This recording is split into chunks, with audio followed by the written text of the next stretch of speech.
how.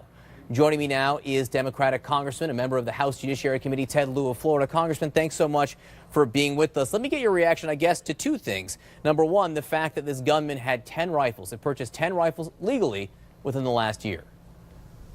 It makes no sense that someone can purchase assault rifles legally, but not handguns.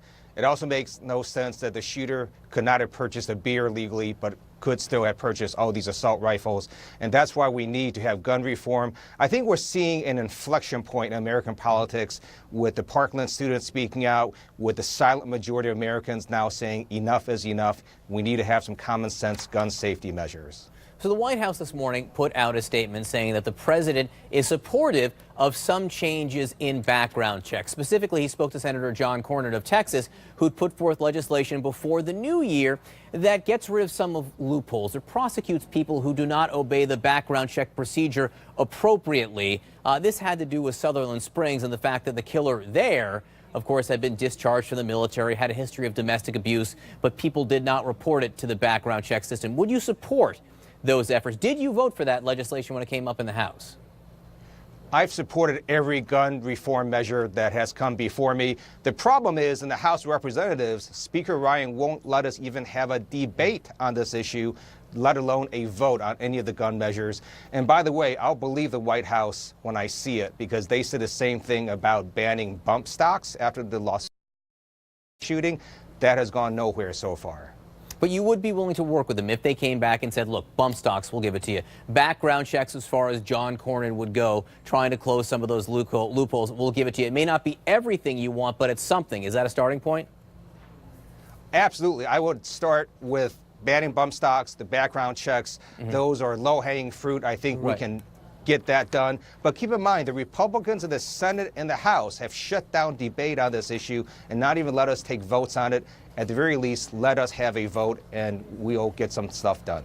We'll see if we're at that inflection point you were talking about right now. The children march, those students, I should say, March 24th. So we will see over the next month whether anything happens. Let me ask you about the Russia investigation right now, because there have been some pretty significant developments, including apparently an imminent guilty plea from Rick Gates, the one-time deputy campaign manager. You have said you believe it's only a matter of time before Paul Manafort flips on President Trump. What's your evidence there? We know that there is a long series of charges against Paul Manafort. He now realizes that Rick Gates, his longtime partner, is going to be a cooperating witness. That puts immense pressure on him to plead guilty, because Paul Manafort knows if he goes to trial, he's going to lose. And one of the ways to reduce your sentence is to enter into a pretrial agreement, to plead guilty and be a cooperating witness. That's what a rational person would do. I imagine Paul Manafort is going to do that pretty soon. That would be my best guess. So Ron Rosenstein, in his statement, which was fascinating on a Friday, I'm sure you were watching it just as closely as we all were, he said there's no allegation in the indictment that the Russian meddling affected the course of the election or the outcome of the election.